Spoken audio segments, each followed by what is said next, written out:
Fala, meus filhotes, meus queridos, tudo bem? Professor Ivan na área, saudade de vocês, meus filhos. Dando continuidade aos nossos estudos, vamos adentrar no capítulo terceiro, Imperialismo na África e na Ásia. Primeiramente, eu vou falar sobre imperialismo na África, né? Siga o canal, estou com um canal lá disponibilizado para essas aulas para vocês, né? Vamos de História, professor Ivan. Queria que vocês seguissem o canal e acompanhassem. Não para eu ganhar algum crédito com relação a isso, mas que vocês possam ficar atentos a, aos assuntos que eu vou disponibilizar lá, aos conteúdos que eu vou disponibilizar devido a esse momento que nós estamos passando, tá? Eu fiz um vídeo, mas deu problema. Fiz um vídeo eu falando, no caso aparecendo, né? Audiovisual. E não deu certo, travou meu computador aqui e perdi tudo. Então eu tive que refazer, fiz uns slides e montei esse vídeo para vocês, tá? Estou escutando só a minha voz, mas prometo que eu faço um vídeo melhorzinho para a próxima aula, tá? Estamos chegando a um dos melhores assuntos que vocês sempre sonharam desde o sexto ano, que é estudar as guerras mundiais, né? Os grandes confrontos mundiais, Primeira e Segunda Guerra Mundial. Então, o imperialismo vai ser uma ponte, vai ser o, o, o início desses grandes conflitos que virão no século XX. Tá joia? Então, aqui nós estamos estudando imperialismo e neocolonialismo, ou seja, uma nova colonização, né? O que acontecera lá no século XV e XVI, agora está se renovando, uma nova colonização no século XIX. Estou acompanhando aqui pelo livro de vocês também, página 274 e 275, e os senhores lembre que ano passado a gente teve esse mesmo assunto, a gente estudou sobre imperialismo no oitavo ano, né? E novamente o nono ano traz esse assunto. Lá no terceiro e quarto bimestre nós vamos retomar de novo um pouco desse assunto que é a independência da África, tá? Da Ásia em geral. E nós vamos retomar de novo esses princípios básicos do imperialismo, tá joia? Definição: domínio de vastas áreas. Passar o curso aqui, ó. Domínio de vastas áreas do planeta por parte das nações industrializadas. São elas: a Inglaterra, a França, a Holanda, a Bélgica, a Alemanha, a Itália, o Japão, os Estados Unidos e a Rússia. Aqui nós vamos ter uma das maiores potências mundiais, até hoje são as maiores potências mundiais, né? E esse imperialismo nada mais é do que uma busca de expansão política e domínio territorial. Para o quê? Para suprir as necessidades. Então, nesse contexto, essa essa invasão, esse domínio territorial, nada mais é do que a procura de quê? De expandir seu comércio, buscar matérias-primas, né? Buscar matéria-prima, para quê? Para dar subsistência ao grande movimento que está acontecendo no mundo naquela época, que era a segunda revolução industrial. A segunda revolução industrial ela vai ser de extrema importância para o mundo, pois vai ter uma evolução dos equipamentos em todos os sentidos, tá? Desde a área da tecnologia de automóvel, desde a área da tecnologia de eletrodomésticos, desde a área da tecnologia de transporte, tudo que você imaginar vai ter um avanço significativo nesse período. E para que se tenha um avanço significativo nesse período, a gente precisa do primordial, que é o que? Busca de matéria-prima. Eu preciso de uma matéria-prima. E além da matéria-prima, eu tenho que achar o local dessa matéria-prima, eu preciso também eh, de alguém para comprar. No caso, aqui, ó, conquista de mercados de consumidores. Eu necessito, eu preciso disso. Então, nada mais é do que uma troca, seria uma troca, mas não vai ser isso, tá? Não vai ser uma troca. Onde vai acontecer?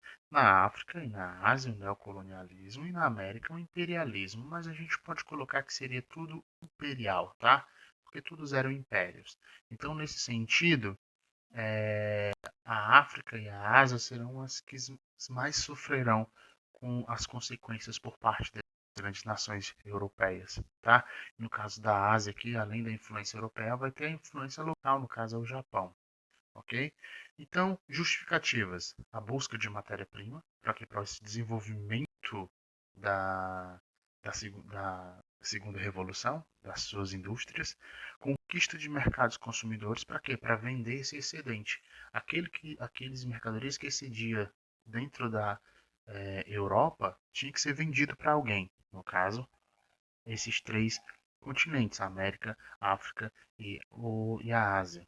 Vai ter essa acomodação de excedentes populacionais secundário, vem em segundo plano, que é o que? Trabalhadores que estão diretamente incorporados ao processo de avaliação, ou seja, parte disso está ligada ao acúmulo através de várias formas de organização do trabalho assalariado. Vai ser uma das medidas que será dos pontos positivos que ficará, né, no imperialismo, é a questão do salário, né? Essa estruturação de bases estratégicas, neutralizando a concorrência. A concorrência entre quem? Entre eles mesmos, entre os próprios europeus. E no caso, eu vou colocar bases, eu vou determinar locais para que eu possa retirar tanto a matéria-prima, como também ser um local para saída, para escoamento dessa mercadoria, tá joia? Continuando aqui, a missão civilizadora, principal justificativa. Ou seja, eles tinham uma ideia do darwinismo social. Lembra que eu falei ano passado? O darwinismo social é uma aplicação da teoria da seleção natural para as questões sociais, políticas e econômicas. Nesse caso do darwinismo social, eles iam excluir aquelas pessoas ou que eles diziam que eram inferiores. Aqui na imagem, mostra como que é essa intenção deles, né, desse darwinismo social, onde eles diziam que os brancos iriam levar a civilização, iriam levar o conhecimento para essa população que até então não tinha. Então essa ideia de missão civilizatória é uma dos marcos primordiais dentro do imperialismo, ou seja, uma das teorias básicas que eles utilizaram para escravizar, para matar, para tomar território e etc. Tá bom? Vou passando aqui. É, Imperialismo e neocolonialismo, a missão civilizadora. Sempre ela a base que da força. Não tinha diálogo. Eles mandavam e as pessoas tinham que aceitar, tá bom? Chama-se, nesse caso assim, uma imposição de força através da arma, né? Eu vou colocar a minha força, eu tenho força bélica, então eu vou impor o que eu quero e acabou. Não tem esse negócio de, de colocar um diálogo, de ter uma conversa, de que a gente pode ser amigo. Chama-se aculturação. Eles vão aculturar o povo da região, ou seja, trazer novas culturas. E aquela cultura nativa será perdida, pelo menos terá que ficar em segundo plano. Essa missão civilizadora ela vai ser esmagadora no sentido de cultura. Eles vão tentar reprimir a cultura africana e as outras demais culturas ao máximo, ou seja, tentar destruir ao máximo essa ideia do, dos povos africanos, asiáticos e americanos, tá? Trouxe para vocês as diferenças, tá? As diferenças entre o que foi o colonialismo e o neocolonialismo, para vocês terem uma noção de comparação entre um e outro. O primeiro, o colonialismo, foi do século XV a XVIII e o neocolonialismo ou imperialismo, século XIX, adentrando para o século XX. Tá joia? O colonialismo, América, mas não podemos esquecer também que há algumas colônias na África, né? Principalmente pelos portugueses. tá bom? Não podemos esquecer isso, que também faz parte desse processo de colonização, porque a África vai ser uma ponte, na verdade, vai ser uma ponte de acesso para as Índias, tá ok? Então não pode esquecer da África também nesse contexto da colonização. E no neocolonialismo eu vou ter a África e a Ásia. E coloca aqui, ó, América também, principalmente por parte dos Estados Unidos, vai impor as suas políticas. Vocês estudaram ano passado, uma delas era do Big Stick, lembra? Aquela política que nós estudamos ano passado sobre os Estados Unidos, ela vai ser colocada em prática aqui na América, beleza? No colonialismo, a gente vai ter um mercantilismo estatal. Lembra do mercantilismo? Balança favorável, metalismo, acúmulo de metal, o intervencionismo e o protecionismo do Estado, ou seja, o Estado que comanda essa ideia de comércio. Aqui eu já vou ter os monopólios capitalistas apoiados pelo Estado. Ou seja, ter uma diferença. E se vocês lembrarem das aulas do sétimo ano sobre capitalismo, nós vamos estar aqui no capitalismo comercial, ou seja, a primeira fase do capitalismo. E aqui nós vamos estar na terceira fase do capitalismo, que é o capitalismo financeiro monopolista. Ou seja, entre um e outro, eu vou ter o que? O capitalismo industrial, com a Revolução Industrial na Inglaterra. Então, assim, é bem explicadozinho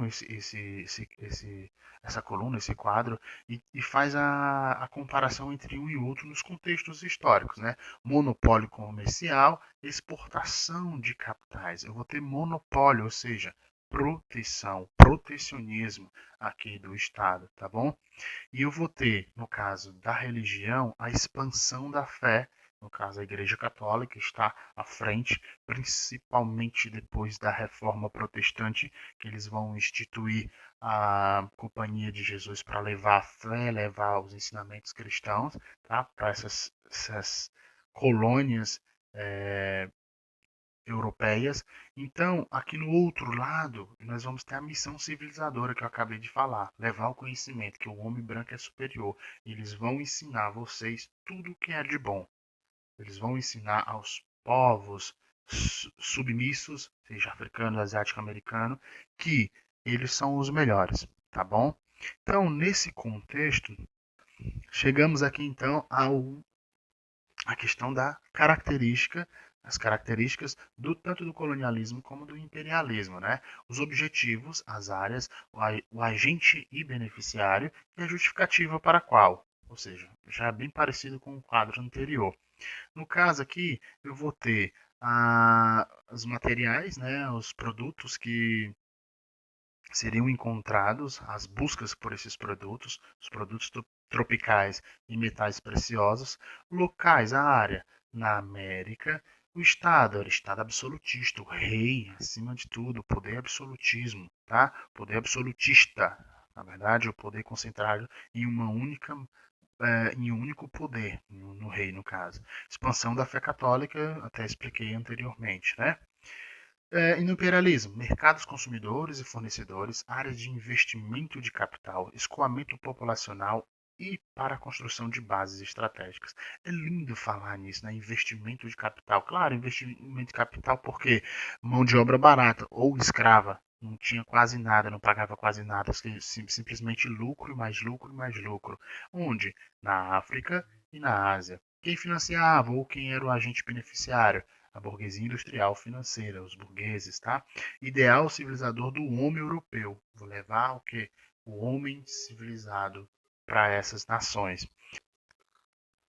Bem, gente, chegamos aqui a mais um ponto, a conquista da África, o que vai delimitar, o que vai caracterizar a divisão da África, de acordo com a nossa figurinha aqui que eu estou mostrando, é a Conferência de Berlim, tá? Ela aconteceu nos anos de 1884, no caso, novembro de 84, até meados de fevereiro de 1885, tá joia? E dentro dessa divisão, nós vamos ter a participação dessas 14 potências europeias, Estados Unidos e a Rússia, e diz respeito às características políticas e sociais da África, ou seja, como que seria a política, como que seria essa ideia social na África, como que seria? Nada de social, né? E a divisão geográfica artificial por parte deles. Primeiros para quê? Para exploração econômica. Eles iam explorar ao máximo, na verdade eles exploraram ao máximo, tá? Quando eu chegar na Bélgica, eu vou explicar um pouquinho sobre como foi tenso essa ideia de exploração, tá joia? Separei as partes de três domínios: os domínios dos franceses, os domínios dos belgas e os domínios dos ingleses. A região da Argélia está no livro de vocês também, bem explicadinho. Explicadinho não, né? Tá lá uma figurinha e um textinho bem curtinho. Região da Argélia, desde 1830 até início do século XX, era comandado e era domínio dos franceses. Invadiram e desapropriaram a população local. Imagina o seguinte, eu coloquei essa figura para vocês lembrarem lá das aulas do oitavo ano. Franceses na Argélia com cabeças de angelinos, mostrando como se amam seus valores iluministas de liberdade, igualdade, fraternidade e direitos humanos, que há poucos anos, 830, mais ou menos uns 40 anos, eles estavam no processo de revolução, que buscava o que? A igualdade entre as pessoas. E passam a explorar, a fazer esse tipo de coisa que a imagem está aqui mostrando em outros territórios. É bem contraditório, né? Os belgas estabeleceu o domínio onde hoje é o Congo. Importaram trabalho forçado e severas punições. Gente, aqui no caso do Congo, dos belgas, né, vai ser um negócio bem um negócio tenso, viu? Se vocês olharem aí as imagens aí, as pessoas, esse está sem o nariz, todos eles estão sem as mãos, aqui eles estão acorrentados, aqui estão acorrentados, do que mutilação, tá? O rei Leopoldo II, ele vai ter o Congo como se fosse uma espécie de fazenda, como se fosse seu quintal, como se fosse sua chácara. Ele vai fazer tudo o que ele quer dentro desse contexto, tá bom? E as maiores atrocidades com relação aos povos africanos, no caso dos congolenses, serão feitos através dos belgas. Os belgas irão massacrá-los, tomar território, vão abusos sexuais, vão decapitar, vão mutilar, vão fazer todo tipo de coisa que a, a, a sociedade pelo menos deveria ir contra, né? A esse tipo tipo de governo. Então, assim, os belgas, eles serão entre todos, né? Eles serão os mais cruéis. Leopoldo II, lembra desse nome, Leopoldo II. Aqui os ingleses exerceram controle sobre regiões do Egito, do Sudão e do sul do continente africano. No caso, a África do Sul, um dos eventos vai ser o apartheid, que nós vamos estudar mais à frente. Invadiram e saquearam riquezas arqueológicas do Egito. Imagina aquelas tumbas dos faraós, todas cheias de ouro, todas cheias de presentes da época tal que foram enterradas com esses grandes faraós, que vai acontecer? Os ingleses vão retirar tudo, tá? Eles vão entrar em conflito também contra os Zulus, tá? Tem no livro de vocês falando um pouco sobre os Zulus, vocês estudaram ano passado. Na verdade, no livro do nono só tem uma imagem, né, do enfrentamento com os Zulus. Aqui as consequências. Dentre as consequências do neocolonialismo, nós vamos ter a desestruturação de sistemas produtivos locais, não vai ter mais aquele sistema de produção local, né? Simplesmente vai ser produção para exportação. Nós vamos ter fome endêmica, miséria crônica. Meu Deus do céu, isso vai ocasionar o quê? O que a África é até hoje. Por mais que seja um continente riquíssimo em recursos naturais, é um dos povos mais pobres do mundo. Ah, Ivan, devido ao imperialismo, o imperialismo contribuiu muito. Muito mesmo, muito mesmo. Porque a África sempre foi sucateada, sempre foi retirado, sempre foi retirado tudo que há de melhor da África. E se nós formos analisar a história no contexto histórico, a África é o que? O berço da humanidade. Lá se encontrou a localização da Mesopotâmia, lá teve o Egito, né? E se você for analisar essa questão de imperialismo, não é uma coisa recente. Se você for analisar, os romanos também chegaram à África, ou seja, vários e vários povos tiraram proveito do continente africano.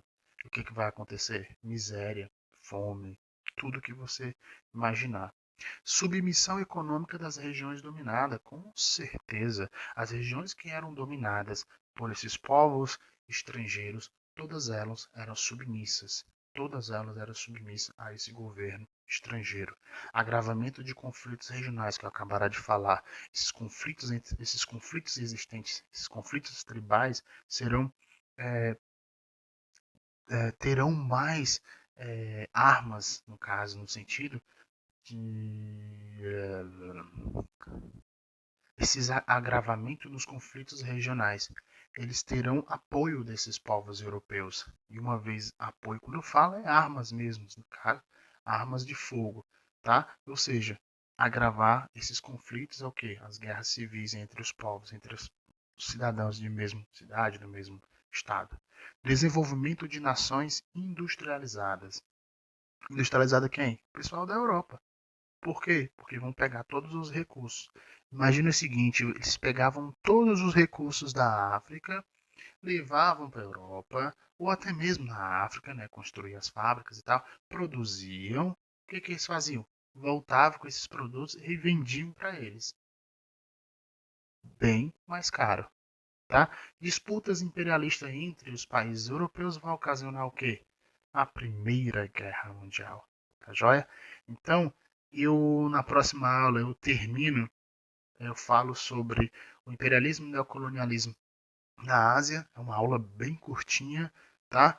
E adentro na Primeira Guerra Mundial. Tá joia?